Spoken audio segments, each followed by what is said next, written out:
Do you want to be a fighter? RMC. Here comes Inoue. That destructive power does it again. Fighters Club. I'm the baddest mother on the planet. Hey, je vous avais dit quoi? Charles Chevalier. I am the greatest. Salut à toutes, salut à tous, soyez les bienvenus, c'est le RMC Fighter Club numéro 345. Aujourd'hui on reste dans la cage pour parler d'une nouvelle énorme pour le MMA français, mais aussi pour le MMA en règle générale. Thomas Spinal contre Ciryl Gane, c'est officiel. Il y a enfin du mouvement pour la ceinture UFC des poids lourds. L'anglais va la remettre en jeu le 25 octobre à Abu Dhabi. Il y a eu des fuites ce mardi soir et c'est Dana White, le patron de l'orga, qui a officialisé l'info. October 25th, Etihad Arena in Abu Dhabi. Tom Aspinall will face Ciryl Gane. Aspinall has 15 wins, and all of them are by finish. Gane is the number one ranked heavyweight. You can go to tickets go on sale this Friday. Énorme nouvelle, on se devait de faire un MC Fighter Club aujourd'hui avec l'homme qui est toujours autour du MMA dans les studios quand il se passe quelque chose. Antoine Simon, ça va ? Salut Charles, ça va super. Salut Anthony. Ça va, content de t'avoir avec nous. Et Anthony Starpini de la rédaction AMC Sport. Ça va Anto ? Ça va et toi Charles ? Ouais, tout va très bien. Ouais, grand plaisir d'être avec Antoine qu'on embrasse très fort, évidemment, qui est avec nous. Bon les gars, c'est vrai que c'est assez énorme parce que déjà, on entend Dana White. Alors, c'est assez bizarre cette annonce de Dana White. Je sais pas, quand on l'entend, généralement, il y a beaucoup d'entrain, il y a toujours du sourire dans la voix, il essaye de vendre son événement. Et là, c'est hyper monocorde. Il donne pas vraiment des infos hyper spectaculaires ni sur Ciryl Gane, ni sur Thomas Spinal. Un peu bizarre cette annonce, je trouve. Ouais, il est un peu timide de Dana White et il a fait un live du coup la veille sur Instagram et il toussait beaucoup. On ne sait pas si c'est plus fatigue physique ou plus... le combat peut-être l'intéressait pas tant que ça parce qu'il a un peu plus crié pour Pereira en Kalev. Ouais. Peut-être qu'on lui a forcé la main aussi, que comme il y a des infos qui avaient fuité, peut-être il s'est senti obligé finalement de faire cette annonce alors qu'il n'était pas forcément prêt à la faire et qu'il voulait attendre un peu peut-être. J'allais te demander qui peut forcer la main de Dana White, mais c'est la situation globale qui peut-être peut-être à faire ça. C'est ça, oui. En tout cas, c'était l'annonce du 3e title shot de Ciryl Gane à l'UFC. Plein de choses à dire. Est-ce que finalement c'était le moment idéal pour faire ce combat ? Est-ce qu'on regrette que le fight n'ait ni lieu en France ni lieu en Angleterre et qui a changé aussi la pseudo-retraite de John Jones dans cette annonce. C'est vrai que Dana White, lui, forcément, il voulait Aspinall contre John Jones. Finalement, John Jones est parti à la retraite. Est-ce que vous pensez que pour lui, c'est une sorte de combat un petit peu débeauté parce que c'est pas vraiment ce qu'il voulait ? En fait, le combat contre John Jones, c'était le combat le plus vendeur. Et c'est ça que cherche l'UFC à chaque fois. On l'a vu par le passé, qu'il y a beaucoup de combats qui sportivement avaient du sens, mais finalement qui ont été privilégiés. On a privilégié d'autres combats parce que ça générait plus d'argent. Et en l'occurrence, John Jones à Spinal, oui, c'est le combat qui fait rêver tout le monde. Maintenant, sportivement, c'est Ciryl Gane le plus méritant pour cette ceinture. Ça l'a toujours été. Donc à partir du moment où John Jones s'est retiré du combat, du roster, a priori, c'était pour Ciryl Gane. C'est vrai qu'Anto, il avait plus le choix en fait. Franchement, quand on va reparler un peu de la situation chez les lourds, mais là, il avait plus le choix. Le seul prétendant à cette ceinture, quand tu regardes la situation concrète, c'était Ciryl Gane en fait. Ouais, c'était ça. C'est quand Aspinall, dans le top 8 des poids lourds, il a juste 3 personnes qu'il n'a pas battu, qui n'a pas combattu. Jailton Almeida, Acosta et Ciryl Gane. Sachant que Ciryl est numéro 1, Almeida est numéro 5 de la KT. Donc il est déjà loin. Donc en fait, donner un title shot à un numéro 5 qui a un win streak que de 2 victoires en plus, comme Ciryl Gane, ça aurait été complètement illogique. Maintenant, il y avait l'option Pereira quand même qui était intéressante. On disait avec des vidéos, les gars, c'est un autre combat qu'on aurait aimé voir également, et surtout qui aurait été beaucoup plus vendeur, je pense, pour l'UFC. Parce que nous, en France, on a l'impression que Ciryl Gane, Aspinall, c'est le combat que tout le monde rêve de voir. Mais c'est vraiment notre point de vue de français. J'imagine qu'aux États-Unis ou dans d'autres pays, ils ont d'autres options. Et moi, je suis très content d'ailleurs que Pereira n'ait pas pu prendre le combat. Et au final, c'est Ciryl Gane. Et encore une fois, je tiens à saluer la stratégie de Ciryl, parce que beaucoup l'ont critiqué à l'époque quand il avait refusé le call-out de Thomas Spinal. Il avait d'autres projets, il avait d'autres envies à ce moment-là. Et le fait d'attendre, en fait, ça lui a permis malgré tout de conserver sa place de numéro 1 dans le classement et de rester en pole position au cas où il y ait quelque chose comme ça, un désistement de Jones ou de Pereira. Je suis d'accord avec toi. On peut saluer maintenant avec le recul ce qui s'est passé dans la chronologie de tout ce qui est passé chez les lourds pour Ciryl Gane. Mais finalement, souviens-toi quand même si peut-être que c'était pas ton cas, beaucoup le critiquait. Il a privilégié une série Netflix, plutôt, enfin un film Netflix qui est d'ailleurs sorti déjà, plutôt que de privilégier sa carrière sportive à ce moment-là, alors qu'il aurait pu prendre Aspinall plus tôt. Finalement, en fait, c'est les événements qui lui sont un petit peu, indépendants de sa volonté à lui, qui font qu'il arrive face à Aspinall aujourd'hui. Tu vois, est-ce qu'il aurait pu penser à tout ça, que à l'époque il y a la blessure d'Aspinall, puis il y a John Jones qui arrive chez les lourds, il perd contre Jones se retire.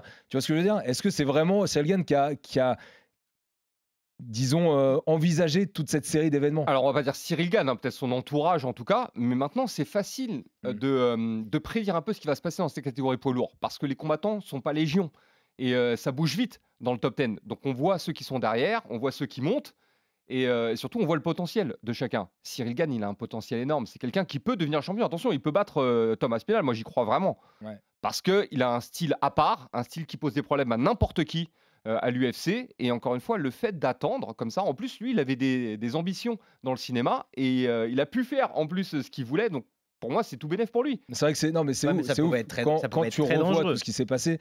C'est ça, c'est un coup de billard à plusieurs bandes. Dangereux, je sais pas combien, mais il y en avait beaucoup là. Voilà, pour les gens qui connaissent bien ce sport, on sait que dans la catégorie poids lourd, c'est très différent dans les autres catégories. Donc ça peut aller très vite. On voit des combattants comme Andrei Arlovski, qui était sur un moment sur une série de 5 défaites consécutives, et que l'UFC a gardé malgré tout, et qui a réussi à refaire un run derrière de 4 ou 5 victoires consécutives. Donc c'est assez incroyable ce qui se passe. Donc en fait, les combattants poids lourds, selon moi, peuvent tenir plus longtemps dans le temps, et surtout quand on a un potentiel comme ça sous la main, on va le garder sous le coude quoi qu'il arrive. Même s'il a envie de faire des films à côté, fais tes films, mais de toute manière, à un moment ou à un autre, il reviendra. Ouais, mais ça peut être très dangereux. T'es quand même dans une catégorie où oui, ça peut aller. Les combattants peuvent attendre, mais ça peut aller très vite aussi. Il suffit de 2-3 KO pour être dans le top 5 à l'UFC par Kings. En vérité, Jailton Almeida, Almeida, s'il n'avait pas perdu contre Curtis Blades, c'est lui qui a le title shot. Oui, exactement. Voilà, mais qui te dit qu'il n'aurait pas eu déjà le title shot? Le combat s'est fait, Aspinall a gagné ou Almeida a gagné. Et derrière, c'est en pole position et pas prendre le champion. À dire parce que à partir du moment où John Jones est arrivé, c'est John Jones qui choisissait ses combats. Donc il a fait seulement Gane et derrière il a fait Miocic. Tu vois, il y avait Aspinall qui s'imposait, mais jamais John Jones il aurait pris Jailton, même si Jailton était sur une série de 4, 5, 6 victoires. Ah, ça, je veux dire. C'est comme il disait, il cherche l'argent, la legacy. Trop dangereux, machin, ça aurait été hyper compliqué. Donc mais c'est vrai, je suis d'accord avec toi que maintenant, quand on regarde tout ce qui s'est passé, Ciryl Gane, Fernand Lopez derrière, finalement c'est brillant parce qu'il a pu aller au bout de certains projets, comme tu l'as dit, et en plus de ça, il se retrouve avec un 3e title shot à l'UFC. Et pas pour la ceinture par intérim, pour la vraie ceinture. S'il avait combattu avant, c'était pour la ceinture par intérim. Ouais, parce qu'on le rappelle, avec le départ de John Jones de l'UFC, finalement, c'est Tom Aspinall qui était champion intérimaire depuis de nombreux mois, nombreuses années, qui a finalement obtenu cette ceinture et qui est donc le champion incontesté actuellement à l'UFC, qui va faire sa première défense de ceinture contre Ciryl Gane. Bon, c'est une vieille rivalité aussi, les deux. Hein. C'est vrai que moi, je me souviens déjà, il y a 3 ans, ils sont arrivés en 2019 pour Ciryl Gane, été 2019, été 2020 pour Tom Aspinall. Très vite, ils ont eu des bons résultats. On en parle depuis très longtemps de ce combat, en fait. Non, mais c'est ça. Mais c'est Aspinall qui a donné une interview directement après l'annonce de Dana White. Et il disait que Aspinall et Gane, le combat aurait dû déjà se faire au moment où les deux n'étaient pas classés. En fait, après avoir battu Alan Bodo, il aurait dû affronter Ciryl Gane. C'est Aspinall qui le dit. Et que, selon Aspinall, c'est l'équipe Ciryl Gane qui n'a pas accepté parce qu'il prenait un combattant classé. Ils auraient dû après se combattre potentiellement après Spivak et ou pour la ceinture intérimaire. Donc il dit, Aspinall, la 4e, c'est la bonne. Enfin, on va se rencontrer. Lui, il est pressé en tout cas d'affronter Ciryl Gane. Pour lui, il le bat matin, midi, soir. Ce qui est aussi fou, c'est l'inversement du rapport de force qu'il y a eu au fil des années. Parce qu'il y a un moment, c'est clairement Ciryl Gane qui tenait la corde et qui pouvait dire « Moi, si je veux Tom Aspinall, je le demande et je l'aurai ».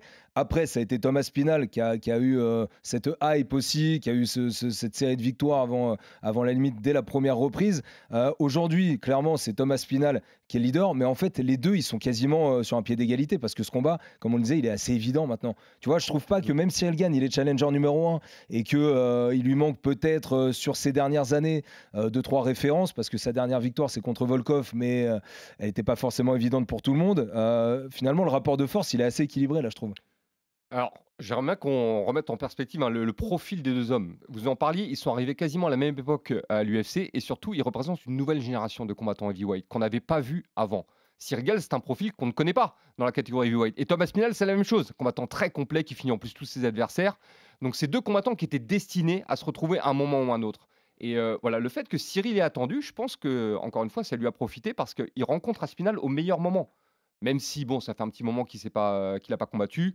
Malgré tout, il a assez d'expérience dans la cage, il a assez de main event à l'UFC pour savoir comment gérer ce genre de situation. Et encore une fois, c'est le combat que tout le monde veut voir sportivement dans la catégorie poids lourd. Sportivement, on est d'accord qu'il est très bon encore. Les deux. Non, mais sportivement, ce combat, il est très très bon. Il est très équilibré. Mais c'est le meilleur combat poids lourd qu'on peut faire actuellement, j'ai l'impression. Alors si on nommait Francis Ngannou, qui n'a plus d'ailleurs combattu depuis un moment, depuis sa victoire contre Ferreira, je pense que toute organisation confondue, c'est le meilleur combat poids lourd qu'on puisse faire actuellement. Ce qui n'est pas forcément le cas dans toutes les KT d'ailleurs. C'est vrai qu'il y a des organisations où il y a une bonne concurrence qui pourrait faire une grosse concurrence à l'UFC dans d'autres orgas, dans d'autres KT. Ouais, exactement. Par contre, chez les lourds, Yann Aspinall, c'est le combat numéro 1 et c'est vraiment le champion du monde qui repartira avec la ceinture ce soir du 25 octobre. Sur le lieu, Abu Dhabi, donc fin octobre, est-ce qu'on peut regretter que ça se passe ni en Angleterre ni en France? Alors nous, on peut le regretter, mais il y a une vraie logique derrière ça, bien évidemment, parce qu'en France ou en Angleterre, déjà, c'est des horaires européens. Ça ne va pas convenir aux Américains. Abu Dhabi, c'est un peu différent parce que Abu Dhabi, ils payent, tout simplement. Donc eux, ils ont dit les horaires, on s'en fiche, nous on paye pour faire à l'heure qu'on veut. Et l'UFC a l'habitude d'aller là-bas. Et l'UFC a organisé beaucoup de grands championnats là-bas, sur place. On a eu des Islam Makhachev, on a eu plein de grands noms en fait qui vont s'y là-bas. Topuria Holloway, avant Oliveira, c'était là-bas aussi. Donc c'est un endroit, pour moi, propice à ce genre de combat. Et en plus de ça, par rapport à la chronologie des événements, 319 en août à Chicago, c'est un peu trop tard. Et puis il y a déjà des combats qui sont bookés. Il y a l'UFC Paris le 6 septembre, mais c'est Imavov Borralho qui tient le haut de l'affiche. Et de toute façon, c'est une fight night. Tu n'allais pas mettre un championnat du monde des poids lourds en main event de cet événement-là. UFC 320, il n'y avait pas encore de main event. Finalement, c'est Ankalaev Pereira 2 qui a été annoncé en même temps que ce combat entre Aspinall et Cyril Gane. En novembre, il y a New York, mais c'est presque pas assez gros pour l'UFC de mettre Aspinall contre Gane à New York. Anglais contre un Français à New York, non. Voilà, il faut un Américain ou alors une méga gigastar internationale. Donc voilà, en fait, ça aurait été difficile de le caser à un autre moment, ou alors tu attendais des événements qui allaient arriver plus tard, mais il fallait que ça bouge pour l'UFC dans cette caté. Non, mais c'est surtout les poids lourds, il fallait vraiment que ça bouge. Surtout qu'ils avaient déjà annoncé quelques semaines auparavant le combat entre Volkov et Almeida, et on sait qu'en ce moment l'UFC ils aiment bien mettre le combat prétendant numéro 1 sur la même carte que le championnat du monde. Donc à partir du moment où tu as eu Volkov-Almeida, c'est là qu'un peu les réseaux sociaux sont un peu enflammés, les gars. Volkov-Almeida, forcément ça sera Aspinall-Gane sur la même carte. Exactement, c'est ce que ça sous-entendait, d'autant plus que les deux avaient défié Cyril Gane. Donc on se disait peut-être qu'ils vont proposer l'un ou l'autre. Enfin, Volkov voulait lui Aspinall et Almeida voulait Cyril Gane. Donc en bouclant les deux, effectivement, ça sous-entend que Gane et Aspinall vont se retrouver, et ça c'est une super nouvelle. Et en plus, l'avantage de faire ça, de mettre ces deux combats sur la même carte, parce que s'il y en a un qui saute, on a un remplaçant qui est trouvé tout de suite. Tout à fait légitime en plus. C'est tout à fait légitime. Les plus légitimes sur la même carte. C'est vrai que tu as le numéro 2 et le numéro 5 qui sont sur un combat qui est sur la même carte. Donc c'est vrai que ça c'est une option, et forcément l'UFC avec son expérience, c'est le genre de décision qui prennent pas au hasard. On va parler vite fait de la technique, même si tu l'as évoqué. C'est vrai qu'on a Aspinall qui a un bagage à la base de Jiu-Jitsuka. On a Cyril Gane qui est le combattant le plus aérien peut-être de la catégorie au niveau du striking. À quoi on va s'attendre? Parce que sur ces deux premiers title shots, Cyril Gane, il s'est fait avoir à cause de la lutte, à cause du sol, contre Ngannou, contre John Jones. Est-ce qu'il va réussir? Là, il a 3 mois. Il a 3 mois pour préparer ce combat, là où c'était moins avant. Parce que pour John Jones, par exemple, ça avait été annoncé 1 mois et demi, 2 mois à l'avance. Donc il avait un petit peu moins de temps aussi pour se préparer à l'un des plus grands combats et face à l'un des plus grands combattants de l'histoire du sport. À quoi on va s'attendre là pour ce combat de la part de Cyril Gane surtout? Non, je suis pas sûr pour les 3 mois d'entraînement, parce que ça fait comme un bout de temps. Je pense qu'il s'y prépare depuis longtemps. On lui dit tu vas affronter Aspinall à un moment ou un autre. Et même lui, attends, je te coupe, mais même lui, si on lui avait proposé Jelton, dans la logique de management qu'il a depuis des années, il aurait dit non de toute façon. Il aurait attendu. Après, l'UFC peut imposer des choses. Peut imposer, mais parce que si John Jones reste, l'UFC peut lui imposer Jelton. Si John Jones reste, mais maintenant que John Jones était parti, de toute façon, Jelton, il aurait refusé. Oui, je pense aussi, on est d'accord là-dessus. Et au niveau du style, c'est un combat super intéressant parce qu'on a 2 poids lourds très rapides, très techniques. Effectivement, Cyril a montré des failles dans son jeu en lutte et au sol, et Aspinall pourrait très bien les exploiter. C'est d'ailleurs pour ça que beaucoup pensent que Aspinall est au-dessus. Maintenant, encore une fois, la problématique Cyril, c'est une problématique, peu importe le style qu'il a en face de lui, ce sera toujours un problème parce qu'il se déplace énormément. Et si on n'arrive pas à régler ce problème-là en amont, il n'y aura pas de sol, il n'y aura pas de lutte. Ouais, C'est ça c'est le truc. exactement ça. Mais en plus, c'est que Aspinall, c'est celui qui a le temps moyen le plus court à l'UFC. C'est moins de 2 minutes 30. Donc, et Cyril Gane, on sait. Bon, il y a eu cette histoire John Jones, mais il se fait pas finir si rapidement. En tout cas, debout. Aspinall qui met énormément de KO. Gane, il a pris un down contre Tuivasa. Et encore, on a vu qu'il avait un menton parce qu'il s'est relevé très très vite. Ouais, c'est ce que j'allais dire. Il a un menton. Ouais, il y a des réponses en fait qui vont être données possiblement. Et pour Gane, c'est est-ce qu'il a travaillé ce côté-là? Et pour Aspinall, est-ce qu'il va pouvoir réussir à toucher Gane, qui lui est plus aérien? Parce que oui, il a mis KO Pavlovich, mais Pavlovich, il était très terrien, très ancré. Il a réussi à le mettre KO. Et puis, il y a un autre paramètre qu'il faut prendre en compte, c'est aussi... C'était le même problème qu'on avait avec Pavlovich. Pavlovich, c'est quelqu'un qui gagne tous ses combats dès le premier round. Dès que ça dépasse le premier round, comment ça se passe?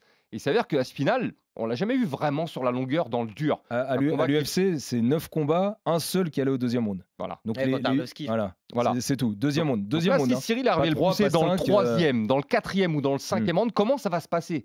Pour quelqu'un qui a l'habitude de terminer très vite ses adversaires, on ne sait pas au niveau du cardio comment il va gérer. S'il commence très fort. Moi, je pense quand même qu'Aspinall, il est bien préparé. Il a un peu changé toute sa professionnalisation. Les deux sont très professionnels de toute manière. Les deux, non, mais Cyril, on le savait. Mais c'est vrai qu'Aspinall, il y a eu aussi un petit renouveau depuis sa blessure. C'est un peu un nouveau combattant quand même. Donc, mais il y a aussi l'expérience dans la cage. Comment se déplacer tout au long d'un 5 rounds. C'est bien de le faire dans une salle. Mais dans une salle événement avec tout le monde, avec un mec qui est potentiellement du même niveau que toi.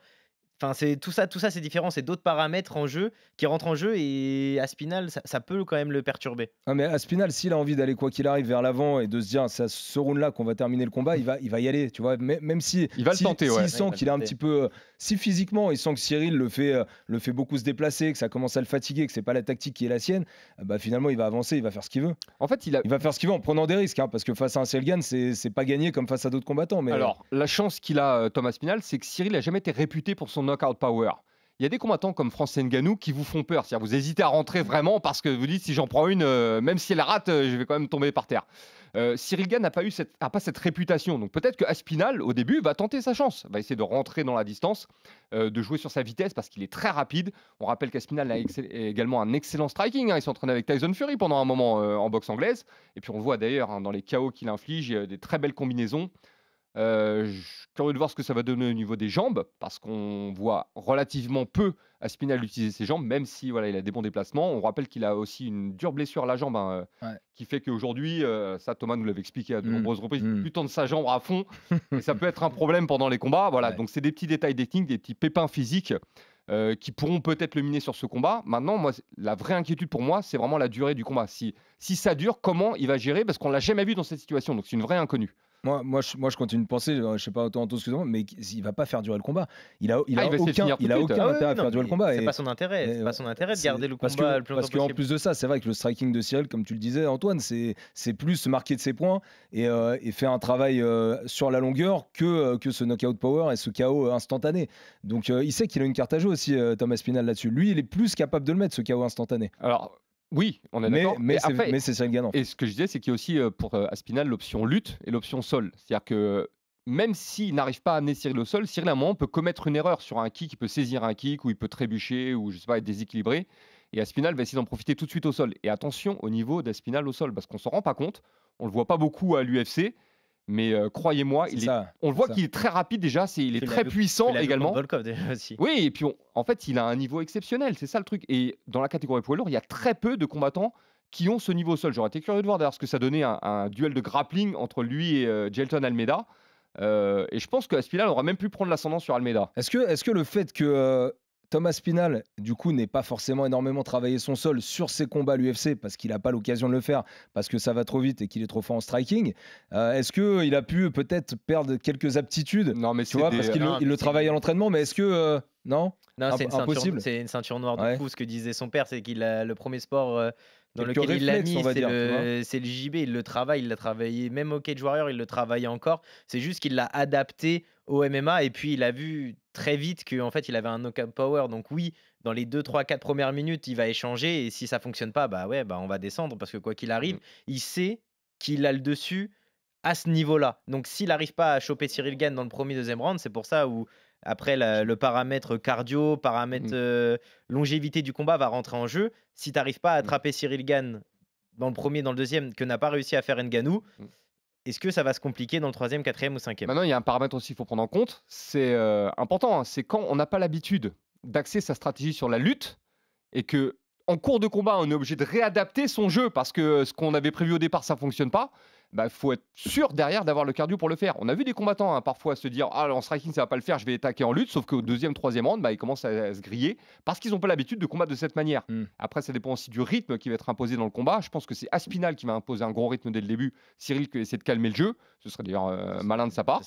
Très malin de sa part. Et pour revenir sur le niveau de jiu-jitsu, même si on ne le voit pas beaucoup, son jiu-jitsu, c'est des automatismes. C'est ça, ouais. Et ça, je l'ai vu plein de fois par le passé, des combattants qui sont tellement forts au sol que même quand ils sont KO, c'est-à-dire même ils sont sonnés, ils ont quand même le réflexe de récupérer dans la garde. Tu l'as dit souvent pour Charles Oliveira, par exemple. Charles Oliveira est capable de faire ce genre de choses. Et d'ailleurs, là, puisqu'on parle de combattants qui combattaient d'une manière et qui se sont adaptés, Ilia Topuria, par exemple, qui mettait beaucoup de soumissions et qui finalement maintenant est un énorme striker, mais si ça va au sol, il est très dangereux aussi. Ouais, mais ce qui est intéressant avec Topuria, c'est qu'il a un bagage technique énorme et il peut adapter sa stratégie. Quand on descend dans les catégories, les combattants sont capables de faire ça davantage que dans les catégories poids lourds. Même si Aspinall, c'est l'exception dans la catégorie poids lourd. Quand on va en flyweight, en bantamweight, les combattants savent tout faire. Donc si un combattant peut arriver un jour sur un combat et se présenter comme un striker, fait que du striking, et le combat d'après, devenir lutteur parce que ça s'adapte mieux au style de l'adversaire. Et je pense que ça, c'est la force d'Aspinall dans la catégorie lourde. C'est l'un des seuls à pouvoir faire ce genre de choses, à pouvoir adapter son jeu en fonction de l'adversaire. Bon les gars, en tout cas, Cyril Gane contre Tom Aspinall, ça y est, c'est officiel. Le combat, la troisième chance de Cyril Gane pour la ceinture de champion du monde des poids lourds à l'UFC, c'est officiel. Ce sera fin octobre à Abu Dhabi pour l'UFC 321. Merci Anto, merci Antoine. On vous rappelle évidemment qu'il y aura d'autres épisodes du RMC Fighter Club. Là, on devait en faire un assez rapidement pour débriefer un petit peu cette annonce qui est assez énorme. Mais il y aura d'autres épisodes du RMC Fighter Club avec notamment Baba qui est en vacances et qu'on embrasse. Merci à vous deux les gars et merci à Arthur Robert à la production. À très vite dans le RMC Fighter Club. RMC Fighters Club.